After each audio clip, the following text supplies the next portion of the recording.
أعوذ بالله من الشيطان الرجيم. بسم الله الرحمن الرحيم. ألف لام را. تلك آيات الكتاب المبين. إنا أنزلناه قرآنا عربيا لعلكم تعقلون. نحن نقص عليك أحسن القصص بما أوحينا إليك هذا القرآن وإن كنت من قبله لمن الغافلين. إذ قال يوسف لأبيه يا أبت إني رأيت 11 كوكبا والشمس والقمر رأيتهم لي ساجدين. قال يا بني لا تقصص رؤياك على إخوتك فيكيدوا لك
ونعوذ بالله من شرور أنفسنا ومن سيئات أعمالنا من يهده الله فلا مضل له ومن يضلل فلا هادي له وأشهد أن لا إله إلا الله وحده لا شريك له وأشهد أن محمدا عبده ورسوله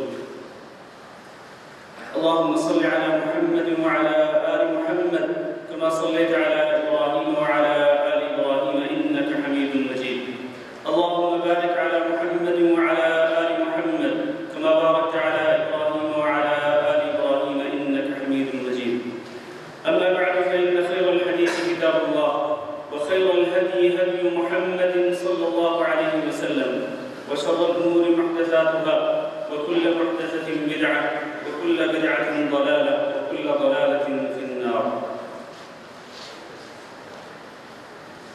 قابل صد احترام بھائیوں دوستوں اور انتہائی معزز ماں اور بہنوں، آج کے پروگرام کا آغاز قرآن مجید کی تلاوت کے ساتھ ہو چکا ہے اور ماشاءاللہ ابھی دونوں بچوں نے انتہائی خوبصورت آواز میں اس سورت کی تلاوت کی جو سورت آج میرے درس کا موضوع ہے۔ آپ کو معلوم ہے کہ اللہ رب العزت نے انسانوں کی رشد و ہدایت کے لیے متعدد انبیاء اور رسول علیہ السلام مبعوث فرمائے جو مختلف اوقات میں اپنی اپنی قوموں کی طرف آتے رہے۔ آخر میں اللہ رب العزت نے نبوت کا یہ سلسلہ حضرت محمد صلی اللہ علیہ وسلم کا ختم کیا۔ اب آپ صلی اللہ علیہ وسلم خاتم النبیین ہیں کہ قیامت تک کوئی اور نبی آنے والا نہیں۔ اللہ تعالیٰ نے قرآن مجید کے اندر کئی نبیوں کے قصے بیان کیے ہیں اور وہ بہت کم ہیں، اور بہت سارے انبیاء کے قصے بیان نہیں کیے جو تعداد بھی زیادہ ہے۔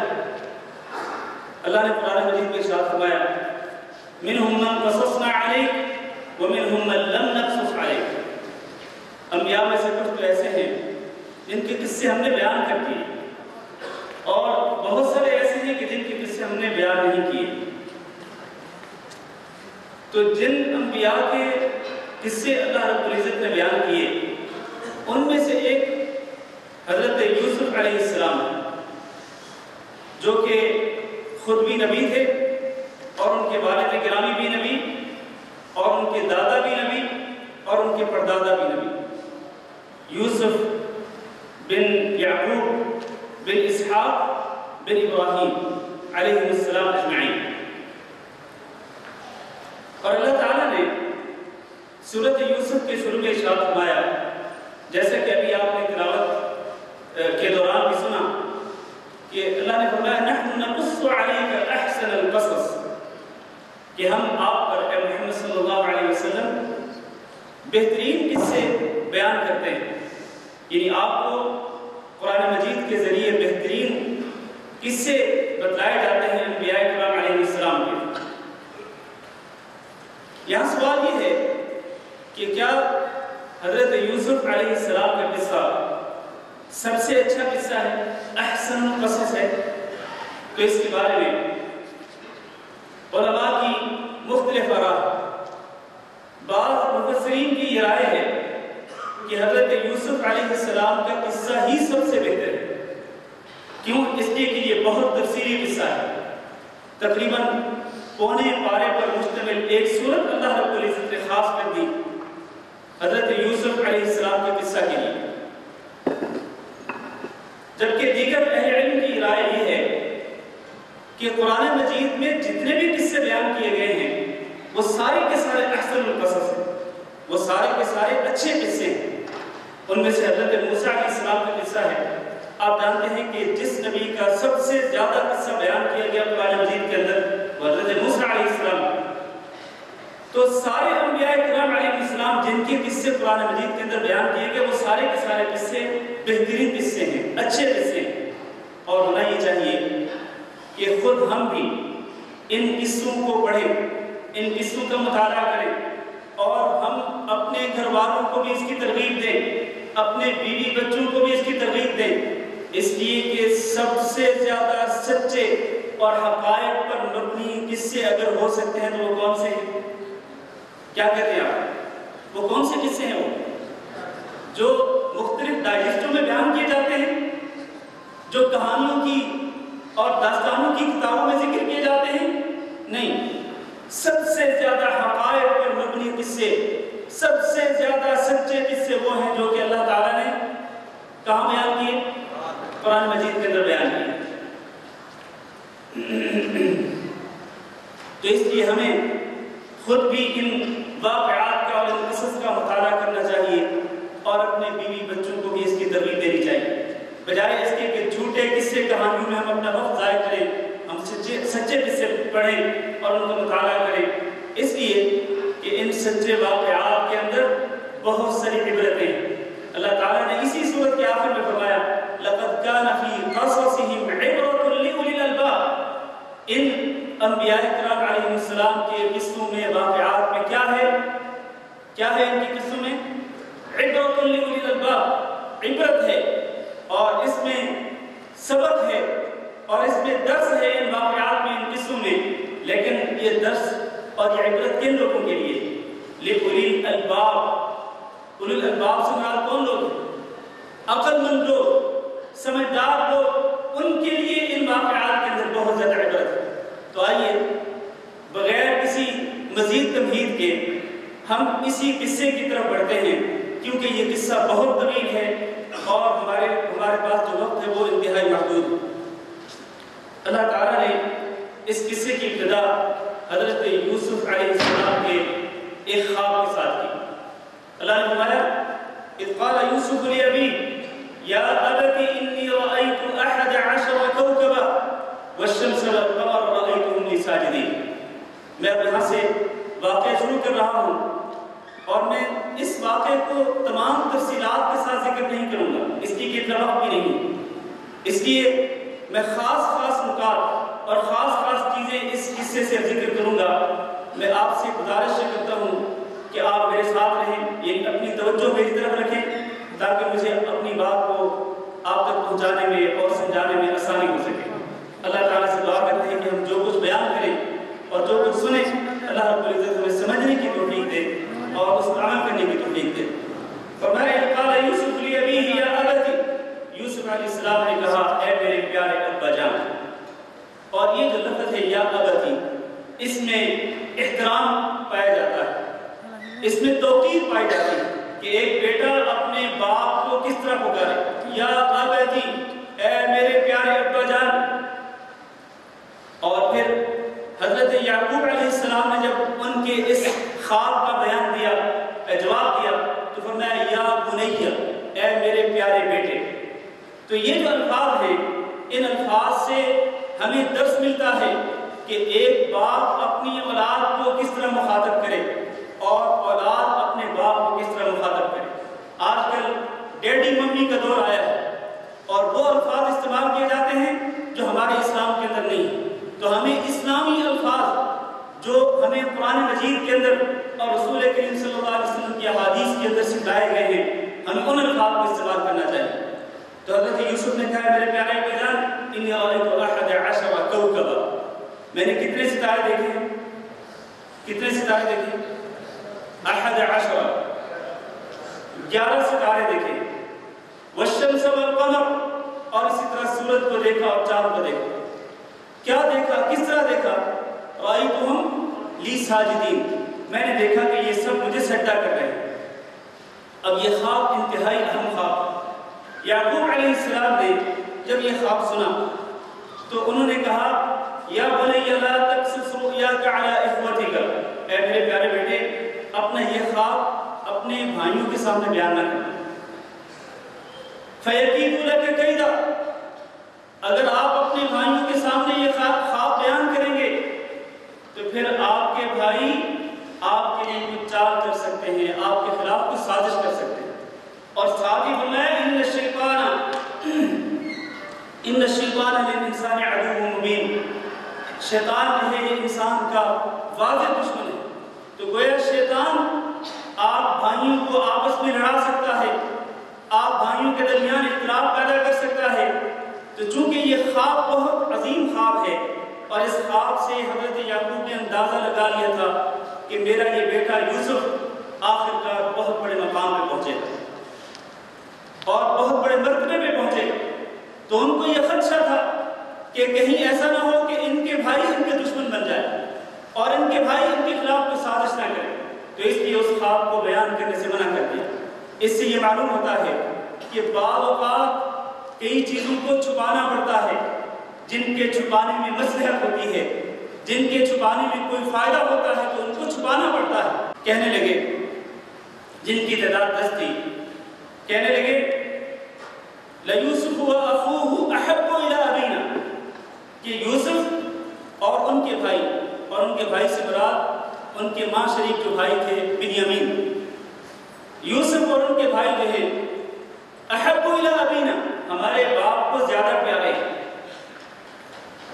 ونحن عصبہ، حالانکہ ہم ایک مضبوط جماعت ہیں، ہماری تعداد بھی زیادہ اور ہم ان سے ہیں بھی بڑے، وہ ہم سے چھوٹے ہیں اور ان کی تعداد بھی کم ہے، لیکن اس کے باوجود ہمارے والد گرامی یعقوب علیہ السلام اپنے ان 2 بچوں کے ساتھ پیار محبت زیادہ کرتے ہیں اور ہم سے اتنا پیار اور محبت نہیں کرتے ہیں۔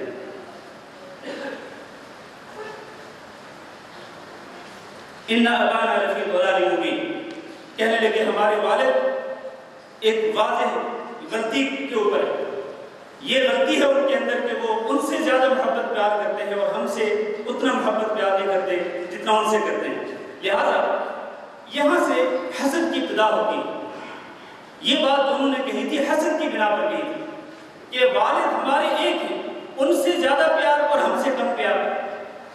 چنانچہ اس حسد کی بنا پر کہنے لگے اقتلوا یوسف، یوسف کو قتل کرو، او اطرحوه ارضا یخل لکم وجہ ابیکم، یا پھر ان کو دور دراز کسی زمین پہ پھینک کے آ جاؤ۔ اس کے بعد کیا ہوگا؟ یخل لکم وجہ ابیکم، پھر تمہارے باپ تم سے زیادہ محبت کریں گے۔ یہ آپس میں کہنے لگے کہ ہمارے والد ہم سے زیادہ محبت کریں گے اگر ہم یوسف کو قتل کر دیں یا ان کو کسی دور دراز جگہ پہ پھینک دیں اور پھر وہاں سے واپس ہی نہ لوٹ سکیں۔ اس کے ساتھ ہی وہ کہنے لگے وَتَكُونُوا مِن بَعْدِهِ قَوْمًا صَالِحِينَ، جب یوسف کو قتل کر دیا جائے گا یا یوسف ہلاک ہو جائیں گے تو پھر تم صالحین بن جانا، نیک بن جانا۔ مطلب یہ ہے کہ پہلے گناہ کا ارادہ اور اس کے ساتھ ہی کہنے لگے جب ہم گناہ کر لیں گے، قتل کریں گے یا دور دراز زمین پہ پھینکیں گے تو اس کے بعد توبہ کر لیں گے، پھر اللہ تعالیٰ ہم کو معاف کر دے گا۔ میرے بھائیوں، یہاں پر میں ایک نقطہ آپ کو سمجھانا چاہتا ہوں کہ ایک شخص برائی پر عزم کرے کہ میں یہ گناہ کروں گا، یہ برائی کروں گا، اس کے ساتھ ہی اس کے دل میں یہ ہو کہ ابھی کر لوں بعد میں توبہ کر لوں، تو یہ توبہ اللہ رب العزت کے ہاں قابل قبول نہیں ہے۔ یہ بہت ہی خطرناک بات ہے، انتہائی سنجیدہ معاملہ ہے کہ ایک شخص جسارت کرتے ہوئے، جرأت کرتے ہوئے برائی کا ارتکاب کرے اور ساتھ دل میں یہ عقیدہ رکھے بعد میں توبہ کر لوں گا۔ بھائی آپ کے پاس کیا گارنٹی ہے کہ آپ کو اس کے بعد توبہ کرنے کا موقع ملے گا؟ کیا کسی کے پاس گارنٹی ہے اس بات کی؟ کسی کے پاس کوئی گارنٹی نہیں، ایک لمحے کی بھی ضمانت گارنٹی نہیں ہے۔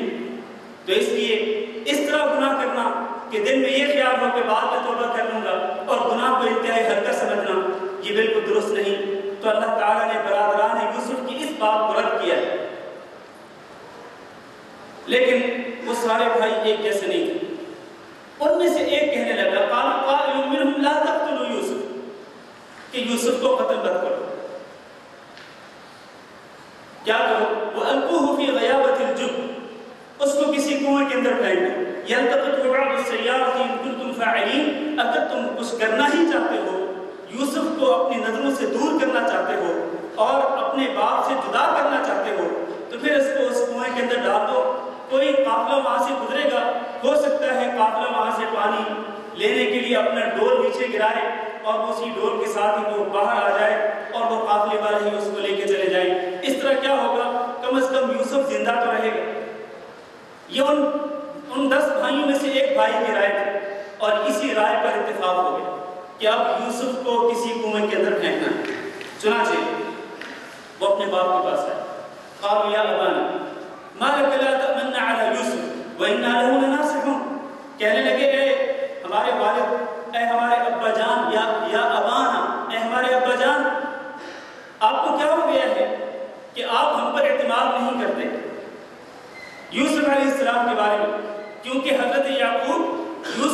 السلام کو ان کے ساتھ باہر گھومنے پھرنے کے لیے نہیں بھیجتے تھے اور ان کا بہت ہی خیال رکھتے تھے، ان کو اپنے قریب رکھتے تھے. تو انہوں نے کہا آپ کو کیا ہو گیا ہے، کیا آپ ہم پر اعتماد ہی نہیں کرتے ہیں؟ وَإِنَّا لَهُ لَنَاصِحُونَ، حالانکہ ہم تو یوسف علیہ السلام کے خیر خواہ ہیں. ارسلہ معنا، لہذا ہمیں ہمارے ساتھ یوسف کو بھیجیے.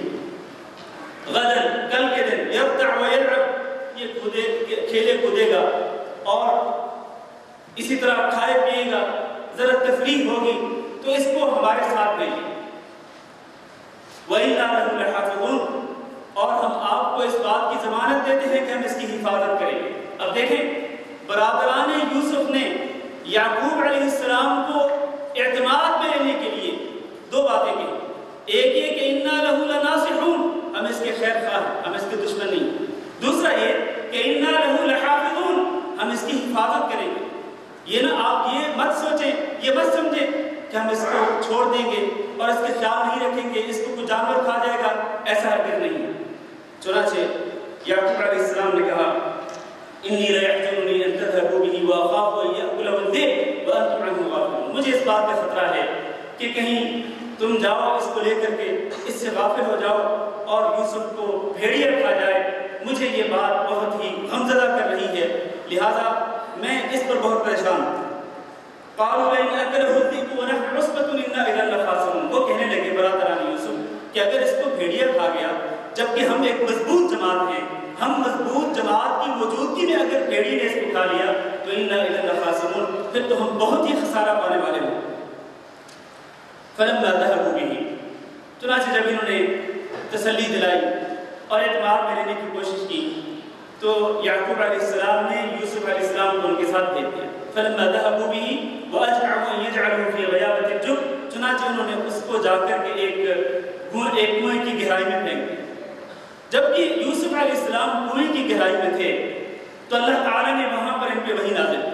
اوحینا الیہ لتنبئنہم بامرہم ھذا وہم لا یشعرون، ہم نے وحی نازل کی کہ اے یوسف آپ مت پریشان ہو، ایک وقت آئے گا کہ آپ ان کو ان کے کرتوتوں کے بارے میں خبر دیں گے. انہوں نے جو کچھ آپ کے ساتھ کیا ہے، ایک وقت آئے گا کہ یہ آپ کے پاس آئیں گے اور پھر آپ ان کو خبر دیں گے کہ آپ نے میرے ساتھ کیا سلوک کیا تھا.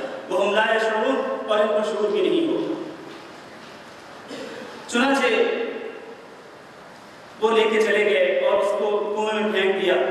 اس کے بعد جب وہ واپس لوٹے، اب دیکھیں واپس آنے کے لیے انہوں نے کون سا وقت منتخب کیا. گھر یعقوب علیہ السلام کے پاس پہنچنے کے لیے کون سا وقت منتخب کیا. وَجَاءُوا أَبَاهُمْ عِشَاءً يَبْكُونَ، عشاء کے وقت آئے، بالکل اندھیرا چھایا ہوا تھا. رات دن کی روشنی میں نہیں آئے بلکہ رات کے اندھیرے میں آئے. کیوں؟ اس لیے کہ ان کو خطرہ تھا کہ اگر ہم دن کی روشنی میں جائیں گے ہو سکتا ہے ہمارے چہروں کو دیکھ کر ہی اور ہماری ظاہری حالت کو دیکھ کر ہی یعقوب علیہ السلام ہمارے ابا جان پہچان جائیں کہ یہ لوگ کوئی ڈرامہ کر رہے ہیں. اس لیے انہوں نے رات کے اندھیرے کا وقت منتخب کیا.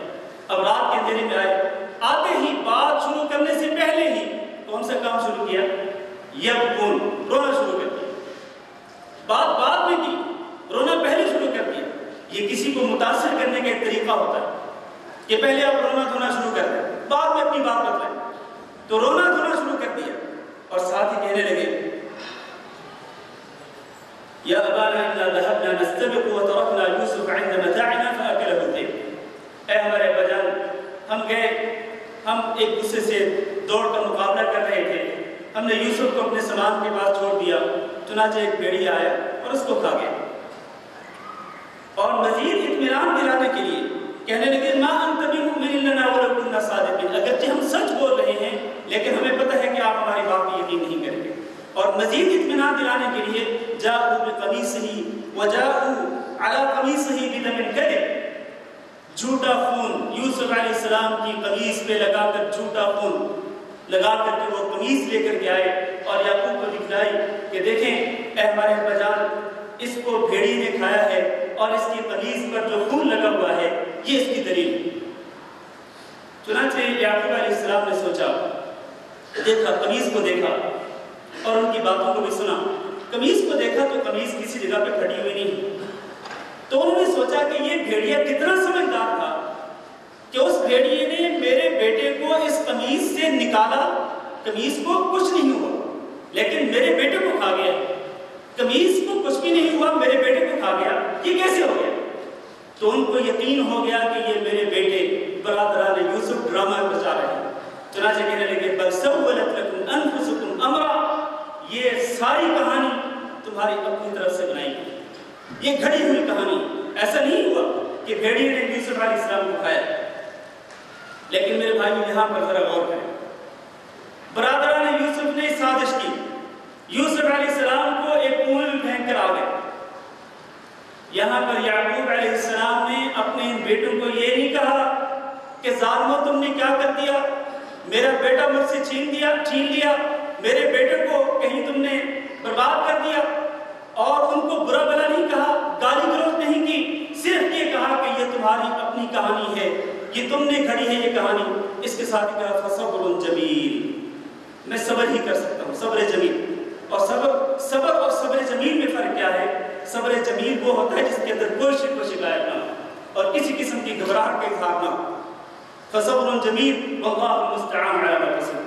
اس سے معلوم یہ ہوا کہ جب اس قسم کے حالات پیش آئیں تو انسان کو مکمل صبر کا مظاہرہ کرنا چاہیے، تحمل اور برداشت کا مظاہرہ کرنا چاہیے، کیونکہ صبر کرنے والوں کے لیے اللہ رب العزت نے بہت زیادہ اجر و ثواب رکھا ہے۔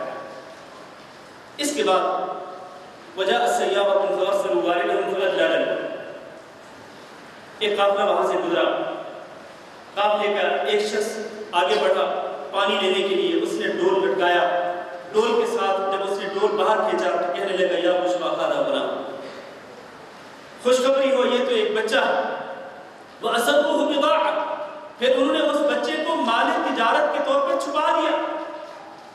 وَاللَّهُ عَلِيمٌ بِمَا يَعْمَلُونَ، اور اللہ تعالیٰ کا علم تھا جو کچھ کر رہے تھے۔ وَشَرَوْهُ بِثَمَنٍ بَخْسٍ دَرَاهِمَ مَعْدُودَةٍ، پھر ان لوگوں نے قافلے والوں نے یوسف علیہ السلام کو چند درہموں کے عوض بیچ دیا۔ وَكَانُوا فِيهِ مِنَ الزَّاهِدِينَ، اور ان کو کوئی خاص اس میں دلچسپی بھی نہیں تھی۔ دلچسپی کیوں نہیں تھی؟ دلچسپی اصل میں اس لیے نہیں تھی، ان کو خدشہ اس بات کا تھا کہ کہیں اس بچے کے وہ رسا نہ آ جائیں اور کہیں لینے کے دینے نہ پڑ جائیں۔ چنانچہ وہ جتنے ہی درہموں کے اندر ان کو بیچ سکتے تھے اس کو بیچ دیا یوسف علیہ السلام۔ خریدا کیسے؟ اب آپ دیکھیں اللہ رب العزت کس طرح حفاظت کرتا ہے، اپنے بندوں کی اللہ تعالیٰ کس طرح حفاظت کرتا ہے۔ کنویں میں پھینکا گیا، کنویں سے ان کو پھر اللہ تعالیٰ نے ایک قافلے کے ذریعے ان کو نکلوایا، پھر کہاں پر پہنچا دیا؟ قال الذي اشتراه من مصر لامرأته أكرمي مثواه عسى أن ينفعنا أو نتخذه ولدا، عزیز مصر نے اس کو خرید لیا اور اپنی بیوی سے کہا کہ یہ ایک اچھا بچہ ہے، اس کو خوب اکرام کے ساتھ بڑے اچھے طریقے سے رکھنا اپنے گھر کے اندر۔ یوں عزیز مصر نے اپنی بیوی سے کہا عسى أن ينفعنا أو نتخذه ولدا، ہو سکتا ہے کہ یہ بچہ ہمارے لیے نفع بخش ثابت ہو، یا ہو سکتا ہے کہ ہم اس کو بیٹا بنا۔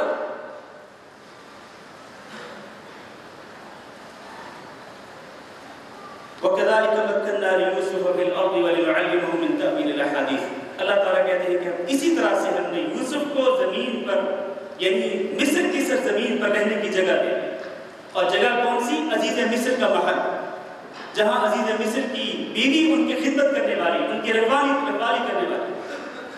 وَنُعَلِّمُهُ مِن تَأْوِيلِ الْأَحَادِيثِ، اور اللہ فرماتے ہیں کہ ہم نے ان کو خوابوں کی تعبیر کا علم بھی دیا۔ وَاللَّهُ غَالِبٌ عَلَىٰ أَمْرِهِ وَلَٰكِنَّ أَكْثَرَ النَّاسِ لَا يَعْلَمُونَ۔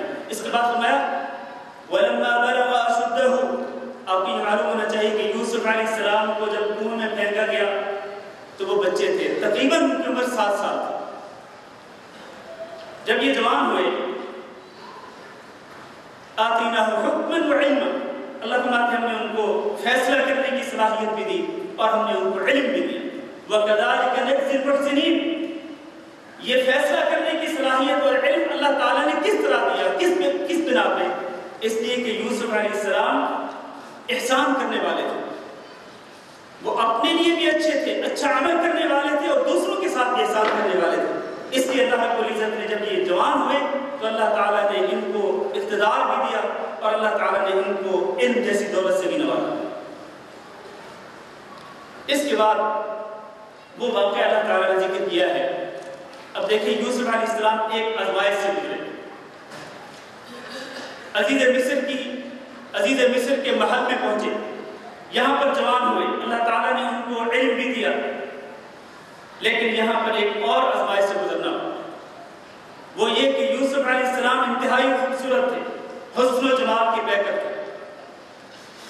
عزیز مصر کی بیوی ان پہ فدا ہو گئی، اور اس نے یوسف علیہ السلام کو برائی کی طرف آمادہ کیا، اور برائی کی طرف آمادہ کرنے کے لیے اس نے کئی وسیلے اختیار کیے۔ راودته التي هو في بيته، اس عورت نے ورغلانے کی کوشش کی، کس شخص کو؟ اس شخص کو جو اس کے گھر میں رہتا تھا، کوئی باہر سے نہیں آیا تھا، گھر میں رہنے والے شخص کو ورغلانے کی کوشش کی۔ وغلقت الابواب، دروازے بند کر لیے، وقالت هيت لك، اور برائی کرنے کی دعوت دی۔ اور یاد رکھیں یوسف علیہ السلام اس محل کے اندر ایک غلام کی حیثیت سے تھے، ایک خادم کی حیثیت سے تھے، اور غلام اور خادم کا کام کیا ہوتا ہے؟ فرما برداری کرنا، اطاعت کرنا، اپنے مالکوں کی بات پہ عمل کرنا۔ اور عزیز مصر کی بیوی مالکہ تھی، وہ اپنی بات منوا سکتی تھی، وہ حکم دے سکتی تھی، لیکن یوسف علیہ السلام کو جب اس طرح برائی کی دعوت ملی تو ان کے ذہن میں دو باتیں ہیں۔ ایک یہ کہ اللہ رب العزت نے میرے اوپر کتنا بڑا احسان کیا کہ کنویں سے نکالا اور عزیز مصر کے محل میں پہنچا دیا، یہ بہت بڑا احسان تھا اللہ رب العزت کا۔ اسی لیے کہا معاذ اللہ، اللہ کی پناہ، اللہ کے احسان کو یاد کر کے کہنے لگے اللہ کی پناہ۔ اور دوسرا یہ کہ عزیز مصر نے اپنی بیوی کو کہا تھا کہ اس کو اکرام کے ساتھ رکھنا، اس کا خوب خیال رکھنا، گویا کہ عزیز مصر کا بھی احسان تھا یوسف علیہ السلام کا۔ چنانچہ کہنے لگے انہ ربی احسن مثوای، وہ تو میرا مالک ہے جس نے مجھے یہاں اچھے طریقے سے رکھا، اکرام کے ساتھ رکھا، تو میں اس کے گھر کے اندر رہ کر اس کی خیانت کس طرح کر سکتا ہوں؟ انہ لا یفلح الظالمون۔ اس کے بعد اللہ تعالیٰ فرماتے ہیں وَلَقَدْ هَمَّتْ بِهِ وَهَمَّ بِهِ، اس عورت نے برائی کا ارادہ کر لیا تھا اور سارے وسیلے اختیار کیے اس برائی پر آمادہ کرنے کے لیے۔ وَهَمَّ بِهَا لَوْلَا أَن رَأَىٰ بُرْهَانَ رَبِّهِ، اور یوسف علیہ السلام بھی برائی کا ارادہ کر لیتے اگر وہ اللہ رب العزت کی طرف سے کوئی برہان نہ دے۔ یہ برہان کیا تھی؟ اگرچہ اسرائیلی روایات کی روشنی میں بہت سارے اقوال ذکر کیے گئے ہیں کہ انہوں نے دیکھا کہ ان کے سامنے جبریل امین آ گئے، یا بعض نے کہا کہ ان کے سامنے یعقوب علیہ السلام کا چہرہ آ گیا، بعض نے کہا کہ یعقوب علیہ السلام جب ان کے سامنے آئے تو انہوں نے اس طرح اپنا ہاتھ اٹھایا ہوا تھا، گویا کہ اپنے بیٹے کو روک رہے تھے کہ تم نے یہ کام نہیں کرنا، لیکن یہ ساری روایات اسرائیلی روایات ہیں، ان کی کوئی ان کے اندر کوئی صداقت نہیں۔ اصل بات یہ ہے کہ یوسف علیہ السلام نے اپنے رب کی کسی برہان کو دیکھا اور اس برہان کی وجہ سے ان کے دل میں خیال تک بھی پیدا نہ ہوا اس برائی کی طرف مائل ہونے کی۔ اللہ رب العزت نے ان کو خصوصی طور پر اس انعام سے نوازا، اکرام سے نوازا کہ برائی کے سارے وسائل مہیا تھے، لیکن اللہ تعالیٰ نے ان کو محفوظ رکھا۔ اسی لیے بات میں فرمایا كَذَلِكَ لِنَصْرِفَ عَنْهُ السُّوءَ وَالْفَحْشَاءَ، اسی طرح ہوا تاکہ ہم یوسف علیہ السلام سے برائی اور بے حیائی کے کام کو دور کر دیں۔ کیوں؟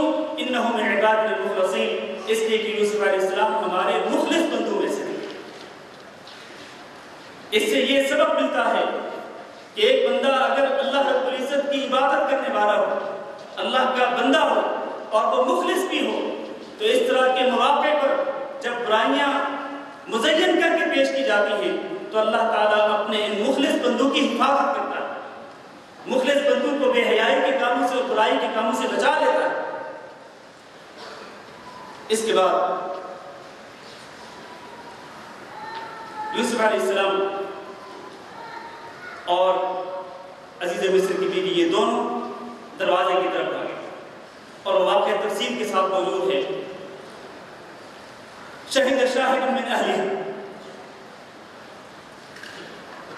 عزیز مصر کی بیوی کے گھر والوں میں سے کسی گھر والے نے کہا کہ ان كان قميصه قد من قبل فصدقت وهو من الكاذبين وان كان قميصه قد من دبر فكذبت وهو من الصادقين، کہ اس کی قمیص کو دیکھا جائے، قمیص سامنے سے پھٹی ہوئی ہے یا پیچھے سے پھٹی ہوئی ہے۔ یہ شہد شاہد کون تھا؟ یہ بات کرنے والا کون تھا؟ بعض لوگ یہ کہتے ہیں کہ وہ کچھ چھوٹا بچہ تھا جو ماں کی گود میں دودھ پی رہا تھا تو اس نے یہ کہا تھا کہ اس طرح کر لو، اس کی قمیص کو دیکھ لو اور اسی کی روشنی میں فیصلہ کر لو کہ کون غلط کار تھا، عزیز مصر کی بیوی یا پھر یوسف۔ لیکن یہ بات درست نہیں۔ صحیح بات یہ ہے کہ عزیز مصر کے گھر والوں میں سے کسی سمجھدار آدمی نے یہ بات کہی کہ تم اس بات کو دیکھ لو پھر اسی کی روشنی میں فیصلہ کرو۔ فلما رأى قميصه قد من دبر قال إنه من كيدكم۔ دیکھا تو ان کی قمیص پیچھے سے پھٹی ہوئی تھی، جس کا مطلب یہ تھا کہ یوسف علیہ السلام اس سے دور بھاگنے کی کوشش کر رہے تھے اور وہ اس کو پکڑنے کی کوشش کر رہی تھی، پیچھے سے ان کی قمیص پھٹی ہوئی تھی۔ تو چنانچہ عزیز مصر نے کہا انه من كيدكم، یہ تمہاری سازش لگتی ہے، یہ تمہاری ہی چال ہے، ان كيدكم عظیم، تمہاری چال بہت بڑی۔ اس سے ثابت ہوا کہ وہ خواتین جو کہ اللہ رب العزت کے دین کی پابند نہیں ہوتی اور وہ منمانی زندگی بسر کرتی ہیں تو وہ مردوں کے لیے بہت بڑا فتنہ بنتی ہیں اور وہ کئی لوگوں کو اپنی چال میں پھنسانے میں کامیاب ہو جاتی ہیں۔ یہ معنی نہیں ہے کہ ساری کی ساری خواتین چال باز ہوتی ہیں اور ساری کی ساری خواتین لوگوں کو فتنے میں مبتلا کرتی نہیں، بلکہ وہ خواتین جو اللہ کے دین کی پابند نہیں ہوتی، اللہ کے دین کی پرواہ نہیں کرتی ہیں، تو وہ دوسرے لوگوں کے ساتھ چال بازیاں کرتی ہیں اور بے گناہ لوگوں کو اپنے جال میں پھنسانے کی کوشش کرتی ہیں۔ تو عزیز مصر کو یقین ہو گیا کہ اس واقعہ کے اندر غلطی ہے اگر تو اس کی بیوی کی تھی۔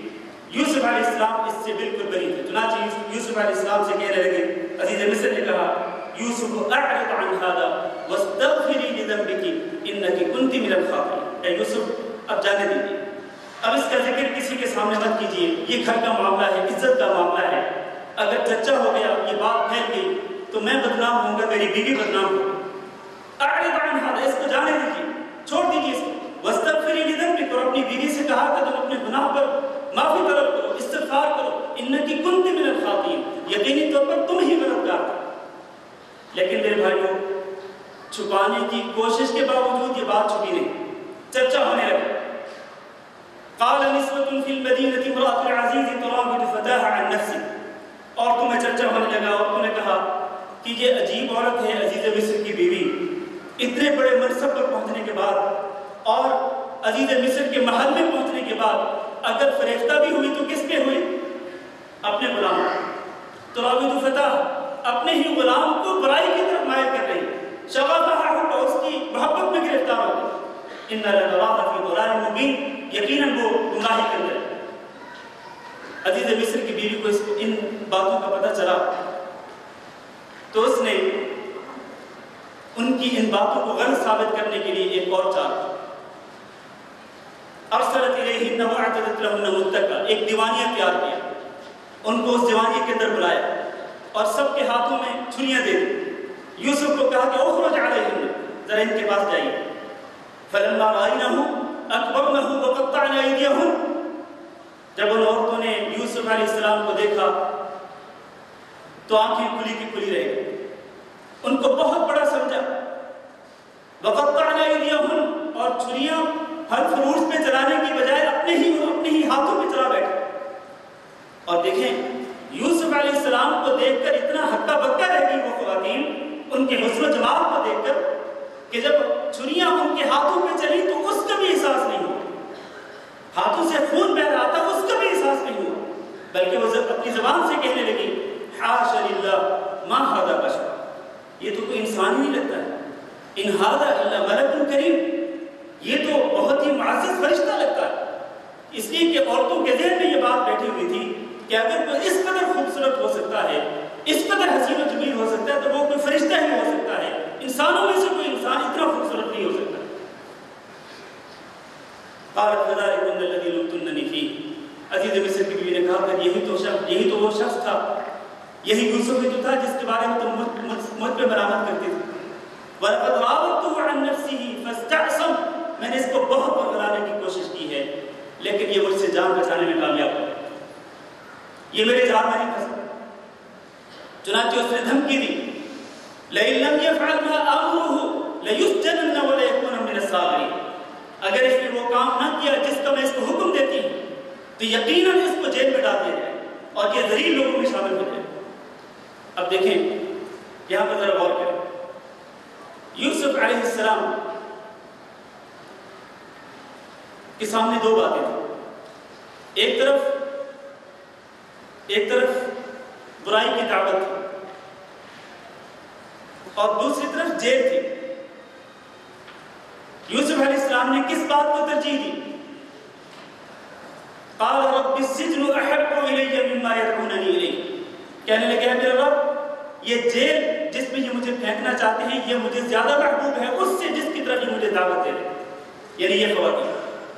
اس سے ثابت یہ ہوا کہ یوسف علیہ السلام کے اللہ رب العزت نے مکمل طور پر حفاظت کی، دھمکی کے باوجود بھی یوسف علیہ السلام کے دل میں برائی کا خیال پیدا نہیں ہوا، بلکہ انہوں نے جیل میں جانے کو ترجیح دی، چنانچہ ان کو جیل بھیج دیا گیا۔ میرے بھائیو، اس کے بعد جیل کے اندر اب ایک اور واقعہ پیش آتا ہے۔ دو نوجوان ان کے ساتھ داخل ہوتے ہیں، دونوں اپنے خواب بیان کرتے ہیں۔ ان میں سے ایک نے کہا انی ارانی اکثر خمرا، کہ میں دیکھتا ہوں کہ میں شراب نچوڑ رہا ہوں۔ دوسرے نے کہا کہ میں اپنے سر پر ایسے دیکھتا ہوں کہ جیسے میں نے اپنے سر پر روٹی اٹھائی ہوئی ہے اور اس سے پرندے کھا رہے ہیں۔ نبئنا بتأویلہ انا نراک من المحسنین، اے یوسف ہمیں ان دونوں خوابوں کی تعبیر بتلائیے اس لیے کہ ہم آپ کو محسنین میں سے سمجھتے ہیں۔ اب دیکھیں یوسف علیہ السلام کو ان کے جو دو ساتھی تھے جیل کے، وہ یہ کہتے ہیں کہ ہم آپ کو محسنین میں سے سمجھتے ہیں۔ اس طرح پتہ چلا، اس لیے کہ وہ جیل کے اندر رہتے ہوئے جان چکے تھے کہ یوسف علیہ السلام کوئی عام آدمی نہیں، یہ اللہ رب العزت کی عبادت کرتے ہیں، بہت اچھے طریقے سے عبادت کرتے ہیں، بہت ہی نیکوکار اور بہت اچھے اخلاق کے حامل ہیں۔ صرف اللہ کی عبادت ہی نہیں کرتے بلکہ جیل کے ساتھیوں کے ساتھ بڑے اخلاق سے پیش آتے ہیں۔ تو وہ یوسف علیہ السلام کی تعریف کرنے پہ مجبور ہوئے، انا نراک من المحسنین۔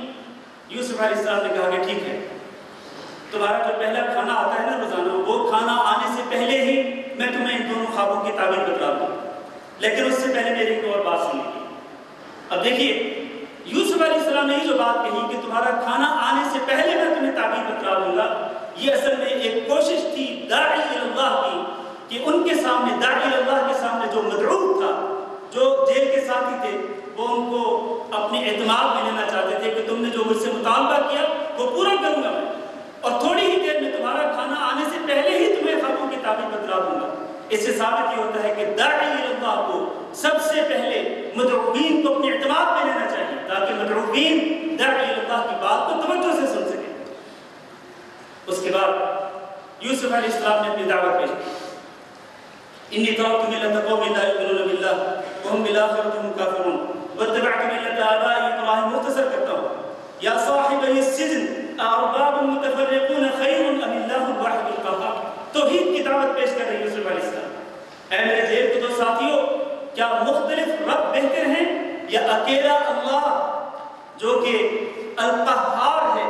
القہار سے مراد جو زبردست ہے، طاقتور ہے، اور اس کا معنی آپ سپر پاور بھی کر سکتے ہیں، سب سے زیادہ طاقتور جو اللہ رب العزت ہے، کیا وہ بہتر ہے یا پھر مختلف رب جو لوگوں نے بنا رکھے ہیں یا وہ بہتر ہے؟ فرمایا ما تعبدون من دونه الا اسماء سميتموها انتم واباؤكم ما انزل الله بها من سلطان، جن کی بھی تم پوجا کرتے ہو تو یہ تو نام ہیں جو تم نے خود ہی رکھ چھوڑے، جس طرح کہ آج کل لوگوں نے نام رکھ چھوڑے، کسی کو داتا بنا دیا، کسی کو دستگیر بنا دیا، کسی کو غوث بنا دیا، کسی کو بگڑی بنانے والا بنا دیا، کسی کو کچھ بنا دیا، کسی کو کچھ بنا دیا۔ یہ نام ہے جو لوگوں کے رکھے ہوئے۔ ما انزل اللہ بها من سلطان، اللہ تعالیٰ نے ناموں کی کوئی دلیل ذکر نہیں کی۔ امر اللہ تعبدوا الا اياه، یوسف علیہ السلام نے اپنے جیل کے ساتھیوں کو کہا کہ اللہ تعالیٰ کا حکم ہے کہ تم اکیلے اللہ رب العزت کی عبادت کرو، اکیلے اللہ رب العزت کے سامنے اپنے آپ کو جھکاؤ، اکیلے اللہ رب العزت کو غوث، دستگیر، بگڑی بنانے والا سمجھو، اسی سے امیدیں وابستہ کرو، اسی کا خوف اپنے دل میں بساؤ۔ ذالک الدین القیم، یہی اللہ تعالیٰ کا مضبوط دین۔ دعوت توحید پیش کی یوسف علیہ السلام نے۔ اس میں ہمارے لیے کس بات کا درس ہے اور کس بات کی نصیحت ہے؟ اس بات کی نصیحت اور درس ہے کہ داعی اللہ کو اپنی دعوت کا آغاز کس بات سے کرنا چاہیے؟ کس بات سے کرنا چاہیے؟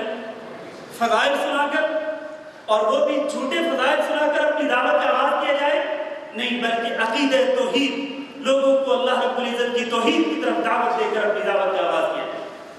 نبی کریم صلی اللہ علیہ وسلم نے حضرت معاذ بن جبل کو اور اسی طرح حضرت ابو موسیٰ اشعری رضی اللہ تعالیٰ عنہ کو یہی پیغام دے کر بھیجا تھا کہ آپ اہل کتاب کی قوم کی طرف جا رہے ہیں تو ان کو جا کر سب سے پہلے لا الہ الا اللہ کی طرف دعوت دیں۔ فرض نماز بعد میں، زکوٰۃ بعد میں، سب سے پہلے لا الہ الا اللہ، اللہ رب العزت کی توحید۔ پھر یوسف علیہ السلام نے اپنے دونوں ساتھیوں کو خوابوں کی تعبیر بتائی، کہا کہ تم میں سے جس شخص نے یہ دیکھا تھا کہ وہ شراب نچوڑ رہا ہے تو وہ یقیناً رہا ہو جائے گا اور اپنے مالک کو شراب پلائے گا، اور جو دوسرا ہے جس نے یہ دیکھا ہے، الآخر جس نے یہ دیکھا ہے کہ اس نے اپنے سر پر روٹی اٹھائی ہوئی ہے اور اس سے پرندے کھا رہے ہیں، تو اس کی تعبیر یہ ہے کہ اس کو پھانسی پہ لٹکایا جائے۔ اس شخص کو جس نے یہ خواب دیکھا اس کو پھانسی پہ لٹکایا جائے، اور پھر پھانسی پہ لٹکائے جانے کے بعد ایسا نہیں کہ اس کو فوراً دفن کر دیا جائے گا، بلکہ ایک وقت گزرے گا کہ اس کی لاش پڑی رہے گی اور پرندے آ کر اس کی لاش کو نوچیں گے۔ قُضِيَ الْأَمْرُ الَّذِي فِيهِ تَسْتَفْتِيَانِ، جس معاملے کے بارے میں تم نے مجھ سے فتویٰ طلب کیا ہے وہ فتویٰ اب میں نے دے دیا اور اس کا فیصلہ کیا جا چکا ہے کہ ایک کو رہائی ملے گی اور دوسرے کو پھانسی پہ لٹکایا جائے۔ میں یہاں ایک اور علمی فائدہ ذکر کرنا چاہتا ہوں کہ یوسف علیہ السلام نے کہا کہ جس معاملے کے بارے میں تم مجھ سے فتویٰ طلب کر رہے ہیں، حالانکہ ان دونوں نے فتویٰ نہیں طلب کیا تھا۔ کیا طلب کیا تھا؟ ان دونوں نے خواب کی تعبیر پوچھی تھی، فتویٰ نہیں طلب کیا تھا، لیکن یوسف علیہ السلام نے کہا جس معاملے کے بارے میں تم مجھ سے فتویٰ طلب کر رہے ہو وہ معاملہ، اس معاملے کا فیصلہ کیا جا چکا۔ اس کا مطلب کیا ہے؟ مطلب یہ ہے کہ خواب کی تعبیر بتلانا بھی ایسے ہے جیسا کہ فتویٰ دینا ہے۔ چنانچہ جس طرح فتویٰ دینے والے شخص کو احتیاط برتنی چاہیے اور قرآن اور حدیث کی روشنی میں ہی اس کو فتویٰ دینا چاہیے، اور اگر قرآن اور حدیث کی روشنی میں اس کو اس مسئلے کا علم نہ ہو تو وہ فتویٰ دینے سے اجتناب اور پرہیز کرے۔ اسی طرح سے جس سے خواب کی تعبیر پوچھی جائے، اگر اس کے پاس خواب کی تعبیر کا علم ہو اور وہ علم قرآن اور حدیث کی روشنی میں ہی ہوتا ہے، قرآن اور حدیث پر ہی مبنی ہوتا ہے، اگر تعبیر کرنے والے کے پاس وہ علم ہو تو وہ تعبیر کرے، لیکن اگر اس کے پاس وہ علم نہیں ہے تو پھر وہ ایسے تعبیر نہ کرے۔ جیسے کہ آج کل آپ دیکھتے ہیں کہ باقاعدہ اسپیشل ٹی وی چینل بنا دیے گئے جہاں پر لوگ لائیو بات کرتے ہیں اور کوئی شخص جو ہے وہ لوگوں کے خوابوں کی تعبیر بتلاتا ہے، اور بعض اوقات خواتین ہوتی ہیں جو بالکل بے پردہ ہوتی ہیں، وہ لوگوں کے خوابوں کی تعبیر بتلاتی ہیں۔ یہ وہ لوگ ہوتے ہیں جن کو شریعت کے حروف ابجد کا بھی نہیں پتا ہوتا ہے، اللہ کے دین کا کچھ بھی نہیں پتا ہوتا ہے، پھر بھی وہ لوگوں کو ان کے خوابوں کی تعبیر بتلاتے ہیں۔ تو یہ طریقہ درست نہیں ہے۔ خوابوں کی تعبیر کے لیے ضروری ہے کہ جو شخص خوابوں کی تعبیر بتلائے وہ قرآن اور حدیث کا عالم ہو، تبھی وہ خواب کی تعبیر صحیح طرح بتلا سکے گا۔ اللہ کے دین کا عالم ہوگا تو تبھی وہ خواب کی تعبیر صحیح طریقے سے بتلائے گا۔ اس کے بعد ایک اور خواب کا ذکر کیا اللہ تعالیٰ نے، اور وہ خواب بادشاہ نے دیکھا 7 بقرات سمان یأکلہن 7 عجاف، 7 موٹی گائیں ہیں اور ان کو دبلی پتلی 7 گائیں کھا رہی ہیں، اور یہ بھی دیکھا کہ 7 سنبلات خضر وأخر یابسات، 7 سرسبز بالیاں ہیں اور 7 بالکل ہی خشک بالیاں ہیں۔ بادشاہ نے، جو کہ مصر کا بادشاہ تھا، اس نے یہ خواب دیکھا، اپنے دربار میں بیٹھے ہوئے لوگوں سے اس کی تعبیر پوچھی، ان لوگوں نے معذرت کر لی، لیکن وہ شخص جو جیل سے رہائی پا چکا تھا تو اس کو یاد آیا کہ میرے جیل کے اندر ایک ساتھی تھا، یعنی یوسف، جو خوابوں کی تعبیر بتلاتا تھا اور اس کے پاس خوابوں کی تعبیر کا علم تھا۔ تو اس نے کہا کہ مجھے مہلت دو، میں جا کے اپنے ساتھی سے پوچھ کے آتا۔ چنانچہ وہ شخص گیا یوسف علیہ السلام کے پاس، کہنے لگا کہ بادشاہ نے یہ خواب دیکھا۔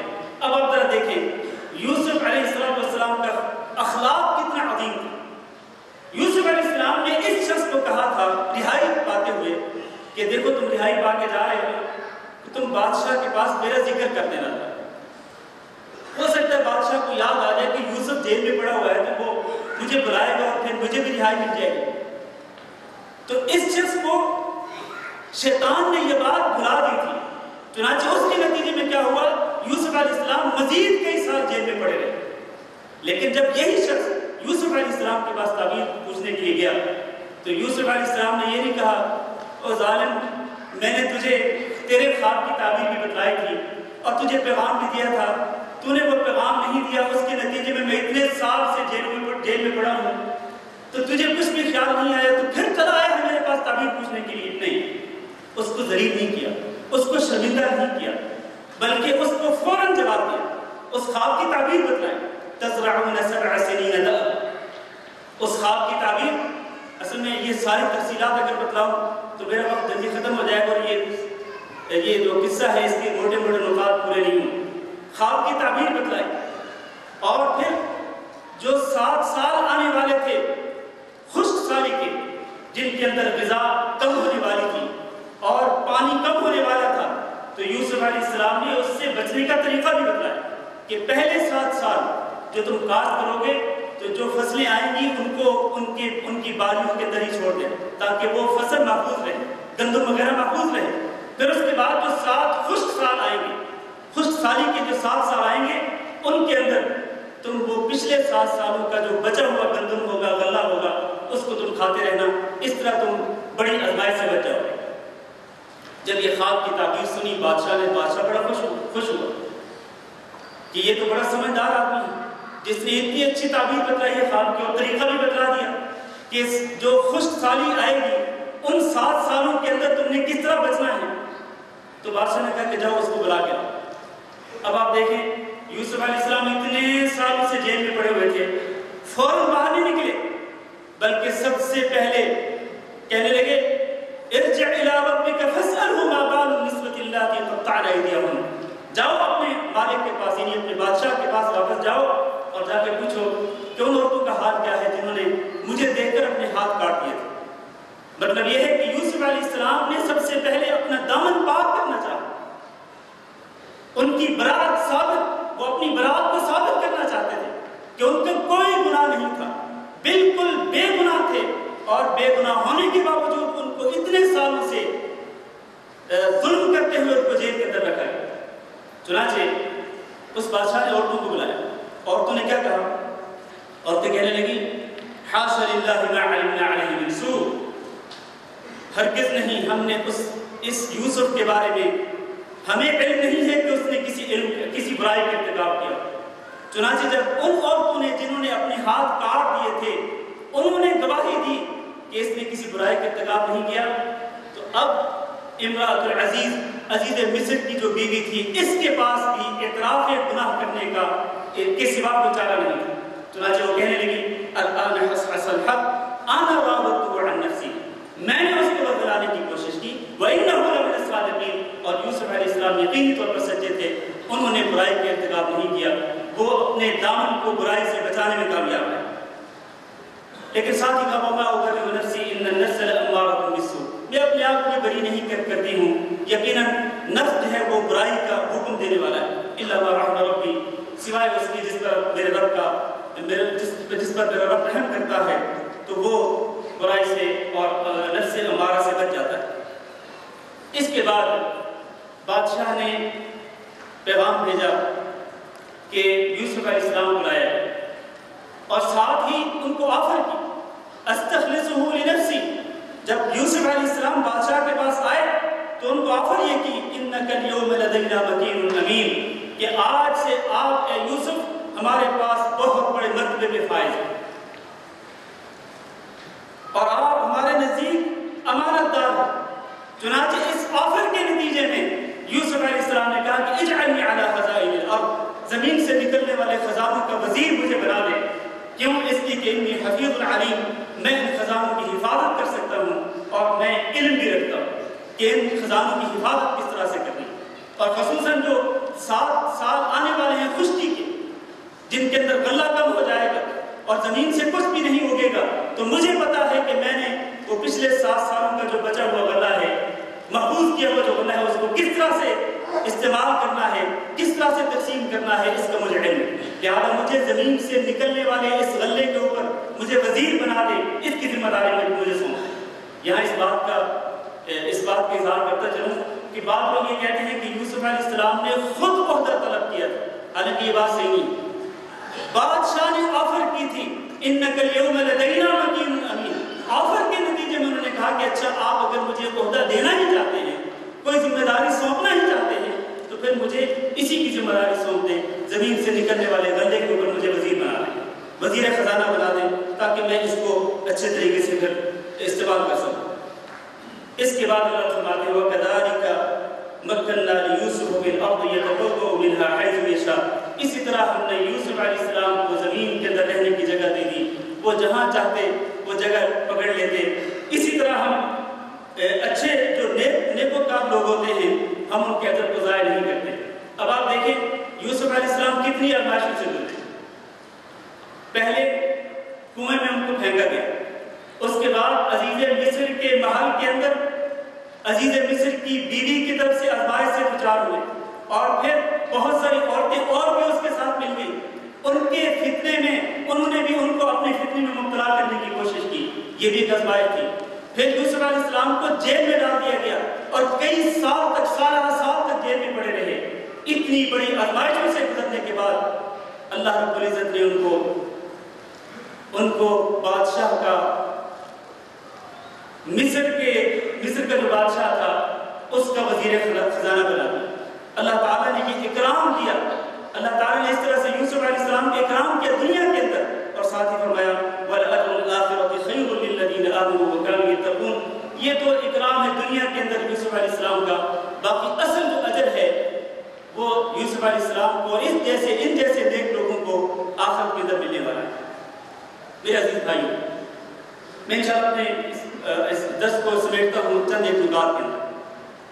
یوسف علیہ السلام کو جب یہ نظر آنے لگا، جب وہ وزیر خزانہ تھے، ان کو پتہ چل گیا کہ اب وہ سات سال تھے جس میں غلہ برآمد ہوا اور بہت زیادہ پیداوار ہوئی، اس کے بعد اب 7 سال وہ شروع ہو چکے تھے کہ جن کے اندر خشکی تھی اور غلے کی پیداوار نہیں ہو رہی تھی۔ چنانچہ یوسف علیہ السلام نے بڑی حکمت کے ساتھ، سمجھداری کے ساتھ وہ محفوظ کیا ہوا غلہ جو ہے وہ تقسیم کرنا شروع کر دیا۔ لوگ ان کے پاس آتے، وہ غلہ خریدنے کے لیے لوگوں کی حاجت کے مطابق وہ غلہ جو ہے وہ لوگوں کو بانٹنے لگے اور وہ بیچنے لگے۔ چنانچہ یہی خشک سالی جو ہے وہ فلسطین کی سرزمین پر بھی پہنچی، جہاں یعقوب علیہ السلام اور ان کے بیٹے ٹھہرے ہوئے تھے۔ تو ان کو پتہ چلا کہ مصر کے اندر ایک شخص ہے کہ جو غلہ بانٹ رہا ہے اور بیچ رہا ہے۔ تو یعقوب علیہ السلام نے اپنے بیٹوں کو بھیجا کہ جاؤ تم بھی جا کر کے غلہ لے کر کے آؤ۔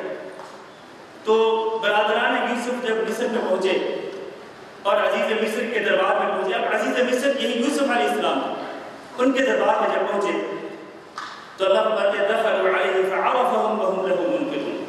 یوسف علیہ السلام نے اپنے بھائیوں کو پہچان لیا، لیکن وہ بھائی یوسف علیہ السلام کو نہ پہچان سکے۔ اور یہ بات ذہن میں رکھیں کہ یہ جو ملاقات تھی برادران یوسف کی، یوسف علیہ السلام سے جو ملاقات تھی، یہ تقریباً 20 یا 21 سال کے بعد ہو رہی تھی۔ 20 یا 21 سال کے بعد یہ ملاقات ہو رہی تھی۔ تو ان بھائیوں نے یوسف علیہ السلام کو نہیں پہچانا، لیکن یوسف علیہ السلام نے ان کو پہچان لیا۔ اس کی وجہ کیا ہے؟ وجہ یہ ہے کہ جب یوسف علیہ السلام کو کنویں میں پھینکا گیا تھا تو اس وقت ان کے بھائی بڑے تھے، جوان تھے، اور یوسف علیہ السلام خود چھوٹے تھے۔ تو چھوٹا بچہ جب 20 سال کے بعد آپ اس کو دیکھیں گے تو یقیناً وہ بدل چکا ہوگا، تو اس لیے ان کے بھائی یوسف کو نہ پہچان سکے، لیکن یوسف اپنے بھائیوں کو پہچاننے میں کامیاب ہو گئے، اس لیے کہ وہ بھائی جو ہیں وہ 20 سال گزرنے کے بعد بھی اسی طرح تھے جب تھوڑی بہت تبدیلی آئی۔ اس کے بعد یوسف علیہ السلام نے اپنے گھر والوں کے بارے میں پوچھا، والدین کے بارے میں پوچھا، اپنے بھائیوں کے بارے میں پوچھا، تو برادران یوسف نے بتلا دیا کہ ہمارے بوڑھے ماں باپ ہیں اور ہمارے ایک بھائی ہے، ہمارے 2 بھائی تھے، ایک بھائی تو جنگل کے اندر ہلاک ہو گیا، یعنی وہ یوسف کے بارے میں کہہ رہے تھے، اور اس کے ایک اور بھائی ہے جو ہمارے والد کے پاس موجود ہے۔ تو یوسف علیہ السلام نے کہا کہ جاؤ یہ ساز و سامان، یہ غلہ لے کر کے جاؤ، لیکن جب اگلے سال واپس آؤ تو اپنے اس بھائی کو بھی ساتھ لے کر کے آؤ۔ اور یہاں پر اپنے بھائی کو واپس بلانے کے لیے یوسف علیہ السلام نے ترغیب اور ترہیب دونوں طریقے اختیار کی. ترغیب کیا دی؟ یوسف علیہ السلام نے ترغیب یہ دی، کہنے لگے کہ جب تم واپس آؤ گے تو میں اور زیادہ غلہ دوں. اور ترغیب کیا تھی؟ ڈرایا کس بات سے؟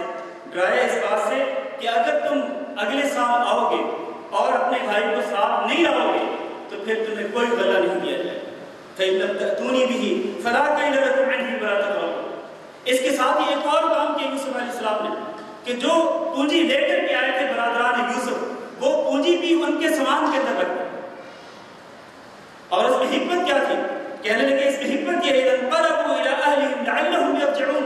جب وہ اپنے سامان کھولیں گے اور غلہ دیکھیں گے تو غلے کے اندر وہ پونجی بھی پڑی ہوگی تو یقیناً ان کے اندر جذبہ پیدا ہوگا کہ اب ہمیں دوبارہ واپس جانا ہے. چنانچہ جب انہوں نے جب وہ واپس پہنچے اور اپنا سامان کھول کے دیکھا تو اس کے اندر وہ پونجی بھی موجود تھی. چنانچہ اپنے باپ یعقوب علیہ السلام کو اس بات پر آمادہ کرنے لگے کہ ہمارے ابا جان اب ہمارے ساتھ ہمارے بھائی کو بھی بھیجیں. کیوں؟ اس لیے کہ ہمارے بھائی اگر بنیامین اگر ہمارے ساتھ نہ گئے تو پھر ہمیں غلہ ملنے والا نہیں، اور اگر غلہ نہ نہیں ملے گا تو ادھر خشک سالی بھی ہے، ہم یقیناً برباد ہو جائیں گے اور ضائع ہو جائیں گے. تو آپ ہمارے بھائی بنیامین کو ہمارے ساتھ بھیجیں. حضرت یعقوب نے کہا کہ میں کس طرح تمہارے اوپر اعتماد کر سکتا ہوں جبکہ اس سے پہلے یوسف علیہ السلام کے ساتھ تم نے جو کچھ کیا وہ میرے سامنے ہے، تو میں تم پہ اعتماد نہیں کر سکتا. اس سے ثابت ہوتا ہے کہ لا یلدغ المؤمن من جحر واحد مرتين. ایک مومن جو ہے وہ کسی ایک بل سے 2 مرتبہ نہیں ڈسا جاتا ہے. تو یوسف علیہ السلام نے کہا کس طرح اعتماد کر لوں میں اس مرتبہ جبکہ اس سے پہلے تم یوسف علیہ السلام کے ساتھ جو کچھ کر چکے وہ تمہارے سامنے ہے. لیکن انکار نہیں کیا. یعقوب علیہ السلام نے انکار نہیں کیا، کہا کہ میں اس شرط پر بنیامین کو تمہارے ساتھ بھیجنے پر تیار ہوں کہ تم میرے ساتھ پختہ عہد کرو، اللہ کی قسم کھا کر کے پختہ عہد کرو کہ تم اس کو واپس لاؤ گے اور اس کے ساتھ تم اس طرح سلوک نہیں کرو گے جس طرح تم نے یوسف علیہ السلام کے ساتھ سلوک کیا. چنانچہ انہوں نے وعدہ کر لیا. اب یہ لوگ برادران یوسف بنیامین کو بھی ساتھ لے کر کے جاتے ہیں. آپ کو یاد ہونا چاہیے کہ جب یہ پہلی مرتبہ گئے تھے اس وقت 10 تھے، اب یہ دوسری مرتبہ مصر میں جا رہے ہیں. اب ان کی تعداد کتنی ہے؟ 11 ہے، یعنی بنیامین بھی ان کے ساتھ. تو حضرت یعقوب علیہ السلام نے ان کو کچھ تعلیمات دی. میں انشاءاللہ یہ آخری بات کر کے اپنا درس ختم کرتا ہوں. یہ واقعہ پورا ذکر نہیں ہو سکے گا کیونکہ وقت کم ہے. یعقوب علیہ السلام نے اپنے بیٹوں کو روانہ کرتے وقت تعلیم دی، کچھ ہدایات دی. ان میں سے ایک بات یہ تھی کہ دیکھو لا تدخلوا من باب واحد وادخلوا من ابواب متفرقہ. مصر کے کسی ایک دروازے سے تم سب کے سب اکٹھے داخل نہ ہونا بلکہ مختلف دروازوں سے داخل ہونا. اس میں کیا حکمت تھی؟ بعض مفسرین نے یہ کہا ہے کہ یعقوب علیہ السلام کو ڈر تھا کہ کہیں یہ نظر بد کا شکار نہ ہو جائیں، کیونکہ یہ 11 بیٹے ایک ہی باپ کی اولاد اور 11 کے 11 بہت ہی خوبصورت تھے، حسین و جمیل تھے، کیونکہ یہ حضرت سارہ کی اولاد میں سے تھے، حضرت سارہ کی نسل میں سے تھے، اور حضرت سارہ اپنے دور کی سب سے زیادہ خوبصورت خاتون تھی. تو یعقوب علیہ السلام کو یہ خدشہ ہوا کہ کہیں ایسا نہ ہو کہ یہ نظر بد کا شکار ہو جائے. اسی لیے ساتھ ہی فرمایا ما اغنی عنکم من اللہ من شیء. اللہ تعالیٰ کی طرف سے آنے والی کسی مصیبت کو میں تم سے ٹالنے والا نہیں ہوں. ان الحکم الا للہ. حکم تو اللہ تعالیٰ کے ہی چلتا ہے، لہٰذا میں اللہ پر ہی توکل کرتا ہوں، اللہ پہ ہی بھروسہ کرتا ہوں. بھروسہ کرنے والوں کو بھی اللہ پر ہی بھروسہ کرنا چاہیے. میں اللہ کی طرف سے آنے والی کسی مصیبت کو تو نہیں ٹال سکتا، یہ میری تدبیر ہے. صرف اپنی تدبیر کی روشنی میں تمہیں کہہ رہا ہوں کہ مختلف دروازوں سے داخل ہونا، کسی ایک دروازے سے داخل نہ ہو. اور دوسری ایک حکمت یہ بیان کی گئی ہے کہ اصل بات یہ تھی یعقوب علیہ السلام کے سامنے کہ کہیں ایسا نہ ہو کہ پچھلے سال جب یہ داخل ہوئے تھے تو یہ 10 تھے اور اب اس وقت پر یہ جا رہے ہیں تو یہ 11 ہیں. کہیں ایسا نہ ہو کہ مصر کے دروازوں پر کھڑے ہوئے جو نگران نگہبان ہیں وہ کہیں ان پر شک و شبہ نہ کر لیں اور ان کو گرفتار نہ کر لیں کہ پچھلے سال یہ 10 تھے اب یہ 11 ہو گئے ہیں. تو کہیں یہ کسی سازش کے لیے تو نہیں آئے ہیں، ملک کے اندر فساد پھیلانے کے لیے تو نہیں آئے ہیں. تو اس لیے یعقوب علیہ السلام نے ان کو کہا کہ مختلف دروازوں سے داخل ہونا تاکہ تمہارے اوپر شک و شبہ نہ کیا جائے اور تمہارے اوپر کوئی بندہ تہمت لگانے کی ضرورت نہ کر سکے. میرے عزیز بھائیوں، میں یہ بات کہہ کر کے اپنا درس ختم کرتا ہوں کہ انسان کو اسباب تو ضرور اختیار کرنے چاہیے، نظر بد سے بچنے کے اسباب تو ضرور اختیار کرنے چاہیے، اس لیے کہ نظر بد برحق ہے۔ رسول اکرم صلی اللہ علیہ وسلم فرمایا کہ العین حق، نظر بد برحق ہے، لگ سکتی ہے، لیکن اسباب اختیار کرنے کے ساتھ ساتھ توکل کس پہ کرنا چاہیے؟ توکل صرف اللہ رب العزت پہ کرنا چاہیے، بھروسہ صرف اللہ رب العزت پہ کرنا چاہیے۔ توکل ہمارے عقیدے کا یہ ایک اہم مسئلہ ہے۔ ایک موحد توحید پرست انسان جو ہے وہ اسباب ضرور اختیار کرتا ہے، منافع کے حصول کے لیے بھی اور نقصان دہ چیزوں سے بچنے کے لیے بھی وہ اسباب اور وسائل کو ضرور اختیار کرتا ہے، لیکن اسباب اور وسائل پہ توکل نہیں کرتا، وہ توکل اور بھروسہ کرتا ہے جو صرف اللہ رب العزت پہ کرتا ہے، اس لیے کہ نفع پہنچانے کے اختیار بھی اللہ کے پاس ہے اور نقصان سے بچانے کے اختیار بھی صرف اللہ کے پاس ہے۔ میں اسی پر اتفاق کرتا ہوں، باقی چونکہ ابھی قصہ تو باقی ہے اور اس میں اور کئی مسائل بیان کیے جا سکتے ہیں، لیکن میں اسی پر اتفاق کرتا ہوں اللہ تعالیٰ سے دعا کرتے ہوئے کہ اللہ رب العزت ہم سب کو قرآن مجید کو سمجھنے کی توفیق ہے، اور اللہ رب العزت ہم سب کو قرآن مجید پر عمل کرنے کی توفیق ہے۔ یہ جتنے بھی واقعات ہیں، یہ اور اس کے علاوہ باقی انبیاء کرام علیہ السلام کی جتنے بھی برحق واقعات ہیں، میں پہلے بھی کہہ چکا، ہمیں ان کا گہرائی کے ساتھ مطالعہ کرنا چاہیے اور ان سچے واقعات کو پڑھنا چاہیے۔ یقیناً بہت سارے فوائد، بہت ساری نصیحتیں، بہت ساری عبرتیں انسان کو حاصل ہو سکتی ہیں۔ اللہ تعالیٰ سے دعا ہے کہ اللہ رب العزت اس قرآن مجید کو ہمارے دلوں کا نور بنا دے، اور اللہ رب العزت ہماری قبروں کو بھی اس قرآن مجید کے نور کے ساتھ منور کر دے، اور قیامت کے دن اللہ رب العزت اس قرآن مجید کو ہمارا ہادی اور ہمارا